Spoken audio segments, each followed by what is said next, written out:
Hi guys, this is Ganesh. Your watching Ganesh edutech channel. ఈరోజు మనం ఈ ఛానల్ ద్వారా స్కెల్టల్ సిస్టమ్ అస్థిపంజర వ్యవస్థ అనే టాపిక్ కోసం డిస్కస్ చేద్దాం. ఎందుకు ఈ టాపిక్ని ఈరోజు డిస్కస్ చేస్తున్నాం అంటే, ఎవరైతే స్టేట్ గవర్నమెంట్ ఎగ్జామ్స్ కానీ పోలీస్ రిక్రూట్మెంట్ అంటే ఎస్ఐ కానీ కానిస్టేబుల్ కానీ ఎవరైతే ప్రిపేర్ అవుతున్నారో వాళ్ళకి ఈ చాప్టర్ నుంచి 1 నుంచి 2 మార్కులు ఫ్రీక్వెంట్గా అడగడం జరుగుతుంది. కాబట్టి ఈరోజు మనం ఈ ఛానల్ నుంచి స్కెల్టల్ సిస్టమ్ అనే టాపిక్ని డిస్కస్ చేద్దాం. అసలు స్కెల్టల్ సిస్టమ్ అంటే ఏమిటి తెలుగులో అంటే అస్థిపంజర వ్యవస్థ అని అర్థం. అస్థి మీన్స్ ఎముక, అస్థి మీన్స్ ఎముక. అస్థి పంజరం అంటే ఏమిటి అంటే మానవ శరీరంలోని ఉన్నటువంటి ఎముకల యొక్క సమూహాన్ని అస్థిపంజరం అని అంటారు. The group of bones in our human body that is called skeletal system.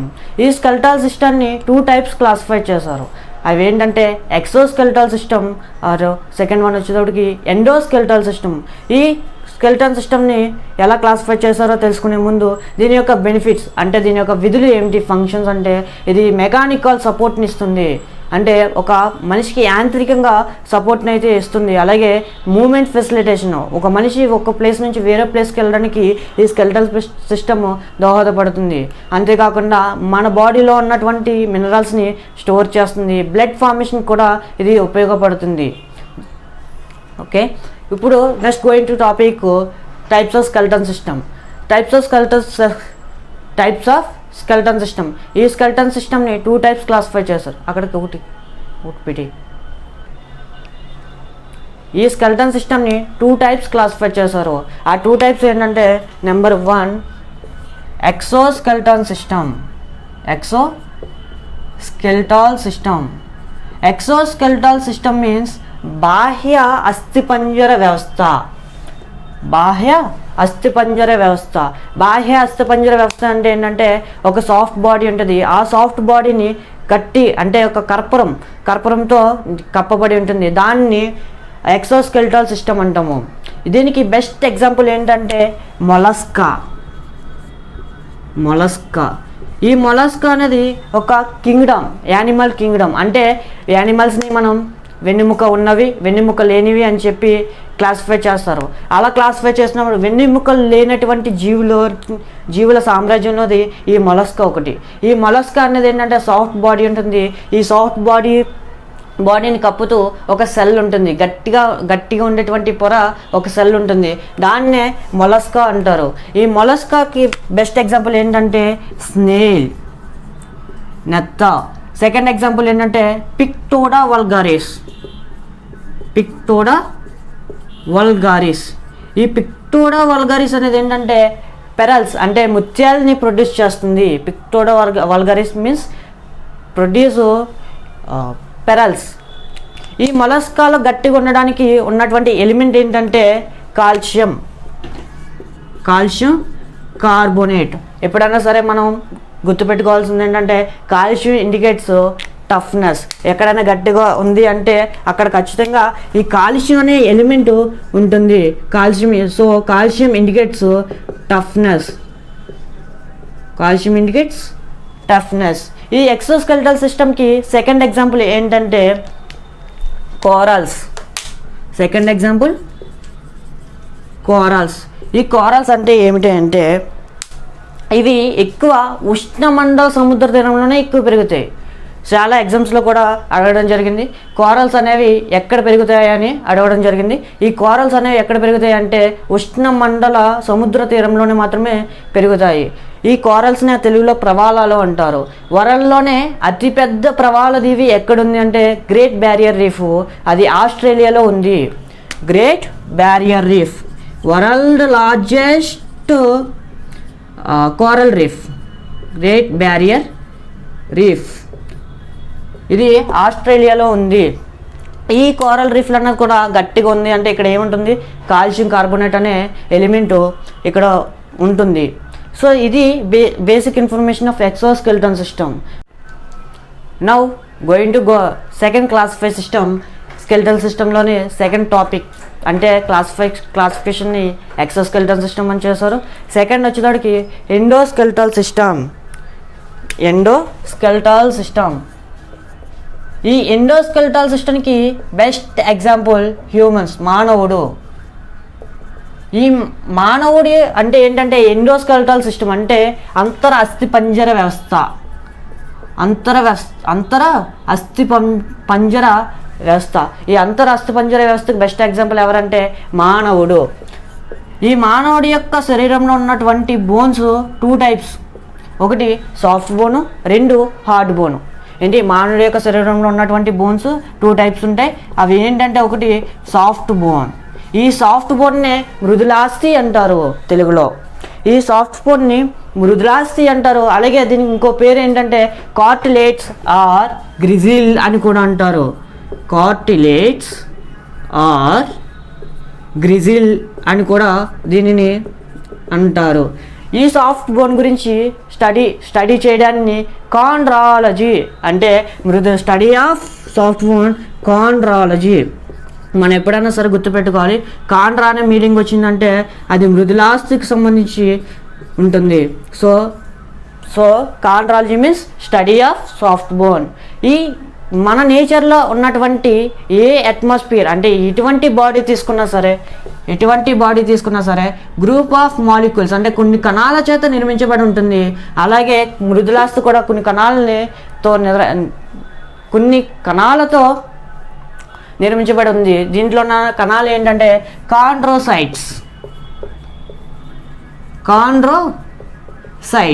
ఇప్పుడు మనం ఎప్పుడైనా సరే కాండ్రోసైట్స్ కానీ కాండ్రోసెల్స్ కానీ ఇలా సైట్స్ కానీ సెల్స్ కానీ పదాలకి అర్థం ఏంటంటే కణాలు అని అర్థం. ఈ కణాల గురించి అధ్యయనం చేసేటువంటి శాస్త్రాన్ని సెలాలజీ ఆర్ ఈ కణాల గురించి అధ్యయనం చేసే శాస్త్రాన్ని సెలాలజీ ఆర్ సైటాలజీ అని అంటారు. ఏంటి కణాల గురించి అధ్యయనం చేసేటువంటి శాస్త్రాన్ని సైటాలజీ అంటారు. వెరీ ఫ్రీక్వెంట్గా ఈ అధ్యయనం చేసేటువంటి శాస్త్రాల మీద ఒక క్వశ్చన్ అడగడం జరుగుతుంది. ఎందుకు అంటే ఫర్ ఎగ్జాంపుల్ టీత్ దంతాల గురించి అధ్యయనం చేసేటువంటి శాస్త్రాన్ని ఓడెంటాలజీ అంటారు. ముక్కు గురించి అధ్యయనం చేసేటువంటి శాస్త్రాన్ని రైనాలజీ. ఇయర్ గురించి అధ్యయనం చేసేటువంటి శాస్త్రాన్ని ఓటాలజీ. ఓకే, స్కిన్ గురించి అధ్యయనం చేసేటువంటి శాస్త్రాన్ని డెర్మటాలజీ. ఇలా మానవుని యొక్క శరీరంలో ప్రతి పార్ట్ని కూడా చదివే యొక్క శాస్త్రాన్ని ఒక్కొక్క పేరు పెట్టి పిలిచారు. ఏవైతే శాస్త్రాల గురించి అధ్యయనం చేస్తారో ఇవన్నటి గురించి కూడా మనం స్పెషల్గా ఒక టాపిక్ అనేది డిస్కస్ చేద్దాం. సో అలాగే ఈ మృదులాస్థి గురించి చూస్తే ఇందులో ఉన్నటువంటి ప్రోటీన్ కాండ్రిన్ అనే ప్రోటీన్ ఉంటుంది. ఇందులో కాండ్రిన్ అనే ప్రోటీన్ ఉంటుంది. అలాగే సాఫ్ట్ బోన్ ఈ యొక్క లొకేషన్స్ చూస్తే కనుక సాఫ్ట్ బోన్ యొక్క locations tip of the nose and బాహ్య చెవి ఇన్నర్ ఇయర్ అండ్ వాయునాళంలోని సియాకారపు వంటి ఎముకలు అంటే మన నెక్ అంటే ఎక్కడైతే మన మెడ భాగం ఉందో అక్కడ వాయునాళం ఉంటుంది. దీన్ని ఇలా ప్రెస్ చేసేటప్పటికి ఇక్కడ సియాకారపు ఎముకలన్నీ ఉంటాయి. ఇవన్నీ కూడా సాఫ్ట్ బోన్తో మేడే అంటే మెత్తని ఎముకలతో నిర్మించబడి ఉంటుంది. ఇది basic information of endoskeletal system. Okay, endoskeletal సిస్టంలోని సాఫ్ట్ బోన్ గురించి ఒక బేసిక్ ఇన్ఫర్మేషన్ ఇవ్వడం జరిగింది. Now going to teach hard bone. ఈ హార్డ్ బోన్ అంటే ఏమిటి అంటే హార్డ్ బోన్ గురించి అధ్యయనం చేసేటువంటి శాస్త్రాన్ని ఆస్టియాలజీ అంటారు. ఏమంటారు? ఆస్టియాలజీ. ఈ ఎప్పుడైనా సరే ఇక్కడ మనం బాగా గుర్తుపెట్టుకోవాల్సింది ఏంటంటే ఆస్టియో అన్న పదం కనిపించిందంటే అది ఎముకలకు సంబంధించినది. ఇందులో కొల్లేజాన్ అనే ఒక ప్రోటీన్ ఉంటుంది. కొల్లేజన్ అనే ప్రోటీన్ ఉంటుంది. మరియు ఎప్పుడైనా సరే మనకు హార్ట్ కనిపించింది అంటే గట్టిగా లేదా దృఢంగా ఉన్నది అంటే అక్కడ కాల్షియం అనే ఒక ఎలిమెంట్ ఉంటుంది. ఇప్పుడు ఈ ఎముకలలో ఒక కాల్షియంతో పాటు పాస్పరస్ అనే కూడా ఒక ఎలిమెంట్ ఉంటుంది. ఈ పాస్పరానికి తెలుగులో ఉన్నటువంటి పేరు భాస్వరం. ఏంటి? భాస్వరం అంటే ఏంటంటే పాస్పరస్కి మండే గుణం ఉంటుంది. అంటే మనం ఎప్పుడైనా సరే చనిపోయిన వాళ్ళు క్రీమింగ్ ప్రాసెస్ చేస్తుంటారు. ఈ క్రీమింగ్ ప్రాసెస్లో వాళ్ళకి బ్రైట్ కలర్గా కనిపిస్తుంది. ఎందుకంటే అక్కడ ఫాస్ఫరస్ ఉంటుంది. మానవుని శరీరంలోనే ఉన్నటువంటి ఎముకలలో కాల్షియం ఫాస్ఫరస్ రెండు ఎలా ఉంటాయంటే calcium carbonate or calcium phosphate, ఈ రెండు విధాలుగా మానవుని శరీరంలో ఉన్నటువంటి ఎముకలలో కాల్షియం ఫాస్ఫరేట్ రెండు విధాలుగా ఉంటుంది. మరియు కాల్షియం ఫాస్ఫేట్ ఏ విధంగా రూపాంతరం చెందుతుందంటే ఎముకలలో హైడ్రాక్సీ హెపటైట్గా రూపాంతరం చెందుతుంది. మానవుని యొక్క శరీరంలో ఉన్నటువంటి ఎలిమెంట్స్ కాల్షియం ఫాస్ఫరస్ రెండు ఉంటాయి. ఈ కాల్షియం ఫాస్ఫరస్ ఎముకలలో కాల్షియం కార్బోనేట్ మరియు కాల్షియం ఫాస్ఫేట్గా ఉంటాయి. ఈ కాల్షియం ఫాస్ఫేట్ మళ్ళీ హైడ్రాక్సీ హెపటైట్గా రూపాంతరం చెందుతుంది. అలాగే మానవుని యొక్క శరీరంలో మొత్తం ఉన్నటువంటి ఎముకలు 206. మానవుని యొక్క శరీరంలో మొత్తం ఉన్నటువంటి ఎముకలు 206. ఈ 206 కూడా పెద్దవారు ఎవరైతే ఉన్నారో ఎడుల్ట్స్ అంటాము. ఈ పెద్దవారిలో ఉన్నటువంటి ఎముకల సంఖ్య 206. అదే ఇన్ఫాంట్స్ చిన్నపిల్లలలో ఉన్నటువంటి వారి ఎముకల సంఖ్య 300. మొత్తం చిన్నపిల్లలు వారిలో వెర్టిబ్రేట్స్లో ఉన్నటువంటి సంఖ్య ఎంత అంటే 33. ఎవరైతే చిన్నపిల్లలు ఉంటారో వాళ్ళ యొక్క వెన్నెముకలో ఉన్నటువంటి ఎముకల సంఖ్య 33.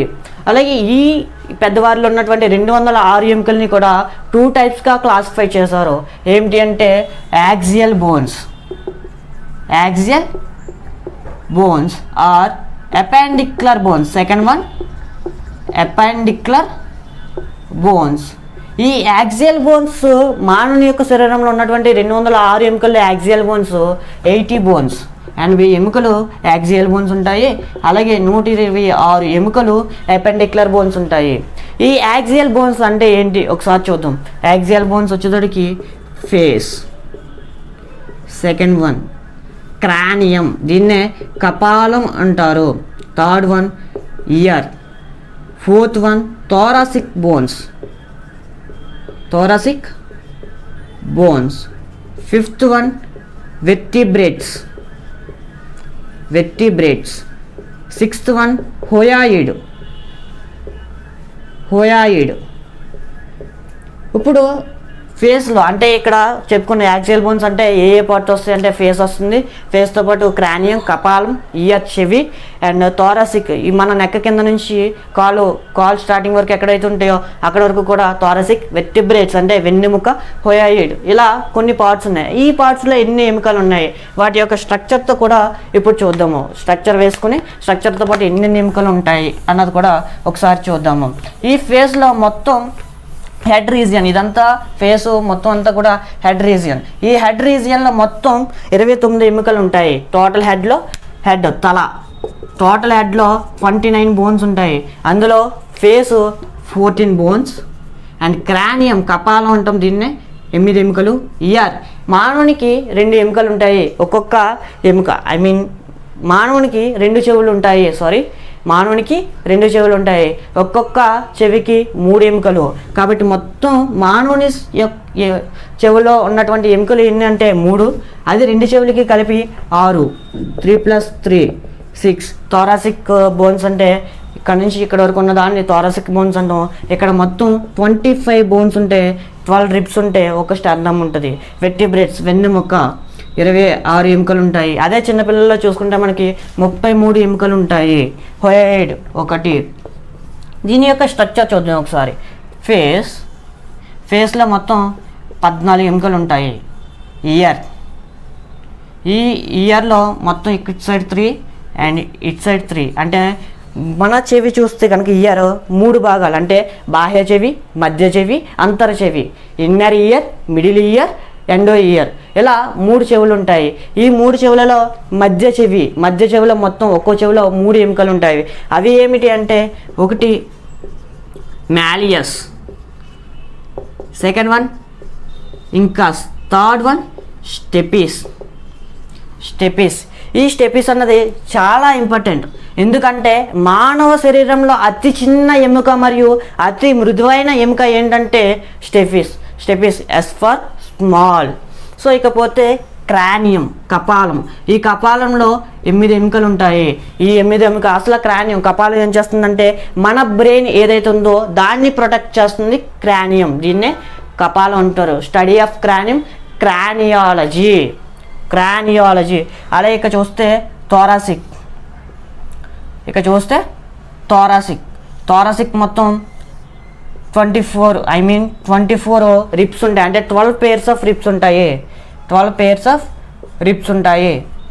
ఇలా 12 pairs ఆఫ్ రిప్స్ ఉంటాయి. అలాగే ఒక స్టెర్నమ్ ఉంటుంది. ఇక చూస్తే వెర్టిబ్రేట్స్ అంటే మన వెన్నెముకలో వెన్నెపూసలు ఉంటాయి. అవి ఎన్నంటే పెద్దవారిలో 26, చిన్నపిల్లల్లో 33 ఉంటాయి. ఇక ఈ హొయాయిడ్ అంటే ఏమిటి అంటే, ఎప్పుడైతే మనం ఎవరైనా సరే ఉరి వేసుకుంటారు కదా, ఆ ఉరి వేసుకున్నప్పుడు ఫస్ట్ మానవ శరీరంలో విచ్చిత్తి చెందే అవయవం ఏంటంటే హొయాయిడ్. ఇక్కడ ట్రాకియా దగ్గర ఉంటుంది హొయాయిడ్. దీన్నే క్రైమ్ ఇన్వెస్టిగేషన్లో యూజ్ చేస్తారు. హొయాయిడ్ని ఎందులో యూజ్ చేస్తారు? క్రైమ్ ఇన్వెస్టిగేషన్లో హొయాయిడ్ని అనే ఎముకను తీసుకుని ఇన్వెస్టిగేషన్ చేయడం స్టార్ట్ చేస్తారు.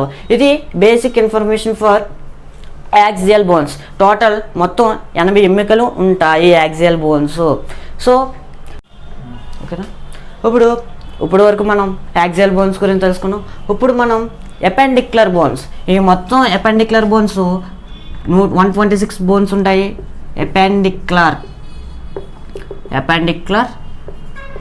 బోన్స్ మొత్తం మానవ శరీరంలో ఉన్నటువంటి ఎపెండిక్యులర్ బోన్స్ ఎన్ని అంటే 126.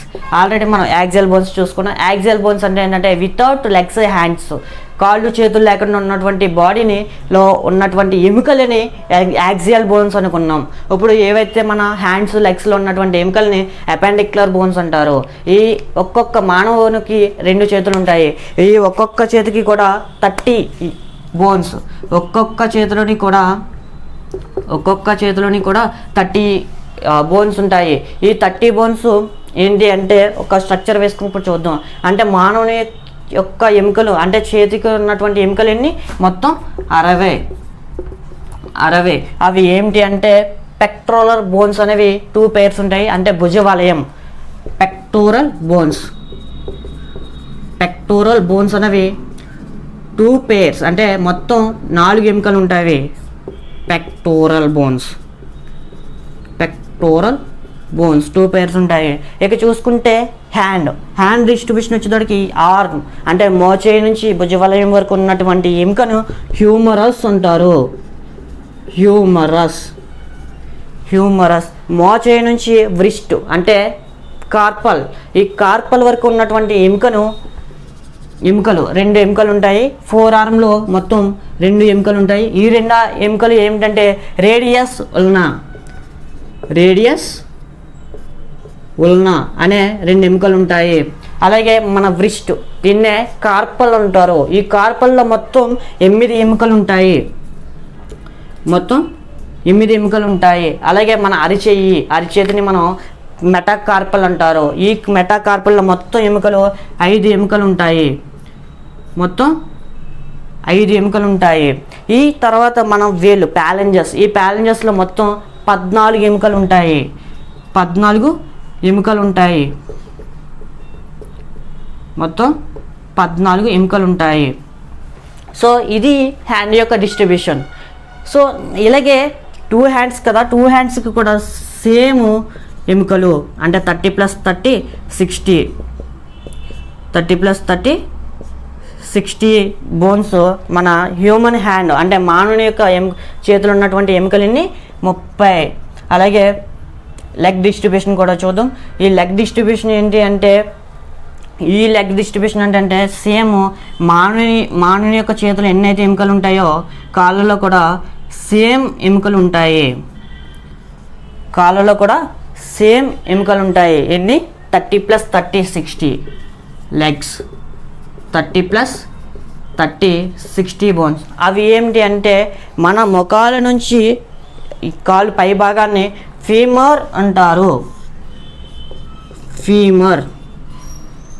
ఈ ఫీమర్ గురించి చెప్పాలంటే longest bone in human body. అంటే ఏంటి? మానవుని యొక్క శరీరంలో అతి పొడవైన ఎముక ఏంటి? ఫీమర్. అలాగే ఇక్కడ నీ బోన్ ఉంటుంది. దీన్నే మొకాలు అంటాం మన తెలుగులో. ఈ నీ బోన్ దీన్ని శాస్త్రీయ నామంగా పటిల్లా అని పిలుస్తారు. పటిల్లా. అలాగే మన నీ బోన్ నుంచి ఈ రిస్ట్ వరకు అంటే టార్సల్, ఈ టార్సల్ వరకు ఉన్నటువంటి ఎముకను 2 ఎముకలు ఉంటాయి. అవి ఏమిటంటే టిబియా ఆర్ ఫిబ్యులా, టిబియా ఆర్ ఫిబ్యులా అనే 2 ఎముకలు ఉంటాయి. ఇక టిబియా గురించి చూస్తే కనుక మానవుని శరీరంలో ఉన్నటువంటి ఎముకల్లో మోర్ వెయిట్ కెపాసిటీ బోన్, అంటే ఎక్కువ బరువు మొత్తం టిబియా అనే ఎముక. ఎప్పుడైనా సరే మనకి కాళ్ళు నొప్పులు వస్తుంది అంటే ఈ పార్ట్లో మాత్రం వస్తుంది, ఎందుకంటే ఎక్కువ వెయిట్ మొత్తం ఎక్కడ టిబియా అనే ఎముక మీద పడుతుంది. కాబట్టి more weight bone in human body tibia. అలాగే ఇక్కడ టార్సల్ అంటే మొత్తం 7 ఉంటాయి టార్సల్స్. ఇప్పుడు మన చేతికి కాలుకి ఉన్నటువంటి ఎముకలు సమానమైనప్పటికీ ఎముకలు వ్రిస్ట్ అంటే వ్రిస్ట్ని కార్పల్ అంటాం. ఈ కార్పల్ దగ్గర 8 ఎముకలు ఉంటే కాళ్ళలో ఉన్న టార్సల్ దగ్గర 7 ఎముకలు మాత్రం ఉంటాయి. అది చేతికి కాలుకి ఉన్న డిఫరెన్స్. అలాగే ఇక్కడ మెటాటార్సల్ అంటే ఏంటంటే అరికాలు 5 ఎముకలు ఉంటాయి. మెటాకార్పల్ 5 ఎముకలు ఉంటాయి. ఈ 5 ఎముకలు ఏమిటి? 5 ఎముకలు ఉంటాయి. అలాగే వేళ్ళలో కూడా సేమ్ మన చేతి వేళ్ళలో ఉన్నట్టే 14 ఎముకలు ఉంటాయి. 14 ఎముకలు ఉంటాయి.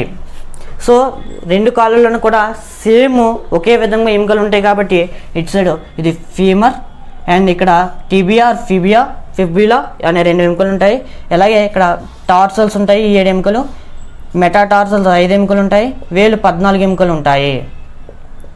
మొత్తం 14 ఎముకలు ఉంటాయి. ఇది హ్యూమన్ స్కెల్టన్ సిస్టమ్ని ఈ విధంగా డిస్ట్రిబ్యూషన్ చేస్తారు. ఒకసారి ప్రీవ్యూ చేసుకుంటే కనుక ఈ హ్యూమన్ స్కెల్టన్ సిస్టంలో మొత్తం ఉన్నటువంటి ఎముకల సంఖ్య 206. అదే చిన్నపిల్లలు అయితే 300. మరియు ఈ 206ని కూడా 2 విధాలుగా డివైడ్ చేయడం జరిగింది. ఒకటి యాక్సియల్ బోన్స్ మొత్తం 80 అండ్ అపెండిక్యులర్ బోన్స్ మొత్తం 126. ఇవి యాక్సియల్ బోన్స్ అంటే ఏంటి, అపెండిక్యులర్ బోన్స్ అంటే ఏంటి అనేది మనం ఈ స్ట్రక్చర్ ద్వారా తెలుసుకున్నాం. నెక్స్ట్ హ్యూమన్ బోన్స్ ద్వారా వచ్చే డిసీజెస్ ఏంటి, ఏవైతే వ్యాధులు వస్తాయి అన్నది ఒకసారి చూద్దాం. ఈ వ్యాధులు అంటే ఒకటి ఆస్టియోపోరాసిస్. ఫస్ట్ వన్ ఏంటి? Osteoporosis. Second one arthritis.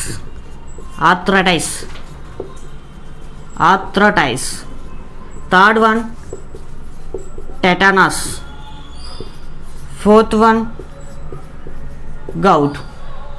So osteo అనగానే మనకు బాగా గుర్తు రావాల్సింది ఏంటి? ఆస్టియో మీన్స్ దేని గురించి సంబంధించింది అంటే ఎముక. Study of hard bone or study of bone that's called osteology. అంటే ఎముకలకు సంబంధించిన యొక్క వ్యాధి ఆస్టియోపోరాసిస్. అలాగే ఆర్థరైటిస్. ఈ ఆర్థరైటిస్ అనే 2 టైప్స్ ఉంటాయి. అవి ఏంటంటే రుమటాయిడ్ ఆర్థరైటిస్. సెకండ్ వన్ వచ్చేటప్పటికి ఆస్టియో ఆర్థరైటిస్. ఈ రుమటాయిడ్ ఆర్థరైటిస్ అంటే ఏమిటంటే ఏవైతే మన కీళ్ళు నొప్పులు అంటే ఈ కీళ్ళు నొప్పులు అంటే ఏంటి, 2 ఎముకలు ఎక్కడైతే జాయింట్ అవుతాయో దాన్ని కీలు అంటాము. దిస్ ఇస్ ఒక ఎముక. అలాగే దిస్ ఇస్ 1 బోన్. ఇలా 2 ఎముకలు ఎక్కడైతే కలుస్తాయో దాన్ని కీలు అంటాము. ఈ ప్రదేశంలో సైనోవియల్ లిక్విడ్ ఉంటుంది. ఈ సైనోవియల్ లిక్విడ్ ఎప్పుడైతే ఈ జాయింట్ దగ్గర తగ్గుతుందో అప్పుడు ఈ జాయింట్ అనేది వాపుగా వస్తుంది. ఈ వాపు వస్తుంది కాబట్టి దీని యొక్క ఈ డిసీజ్నే మనం రుమటాయిడ్ ఆర్థరైటిస్ అంటాము. అలాగే second osteo arthritis. Osteo means ఎముక అంటే సాధారణ కీళ్ళ నొప్పుల్ని ఆస్టియో ఆర్థరైటిస్ అంటాము. ఇకపోతే టెటనాస్. ఈ టెటనాస్ అంటే ఏంటంటే మన మానవుని యొక్క ఎముకల్లో కాల్షియం ఉంటుంది. ఎందుకంటే హార్ట్ బోన్స్ అన్నవి గట్టిగా ఉంటాయి కాబట్టి అక్కడ కాల్షియం అనే ఒక ఎలిమెంట్ ఉంటుంది. ఈ కాల్షియం లెవెల్ అన్నది బోన్స్లో తగ్గిపోవడం వల్ల బోన్స్ అన్నీ కూడా సాఫ్ట్గా అయిపోతాయి. అంటే ఆ డిసీజ్నే మనం టెటనాస్ అంటాం. Gout. It is very important for competitive exam. ఎందుకంటే ఈ గౌట్ అనే వ్యాధి గురించి చాలా ఎగ్జామ్స్లో అడగడం జరిగింది. గౌట్ అంటే ఏంటంటే యూరిక్ యాసిడ్ ఎప్పుడైతే రిలీజ్ చేస్తామో అప్పుడు అందులో క్రిస్టల్స్ చిన్న సిప్స్ లాగా బయటికి రిలీజ్ అవ్వడం జరుగుతుంది. యూరిక్ యాసిడ్లో క్రిస్టల్స్ కింద రిలీజ్ అవ్వడం జరుగుతుంది. దాన్నే గౌట్ అంటారు. Okay guys, this is my first video on my channel. ఒకవేళ ఈ వీడియో మీకు నచ్చినట్లయితే షేర్ అండ్ సబ్స్క్రైబ్ చేయండి. ఒకవేళ నచ్చినట్లయితే మీ యొక్క వాల్యుబుల్ సజెషన్ని మాకు కామెంట్స్ రూపంలో తెలియజేయండి. Okay, thank you guys.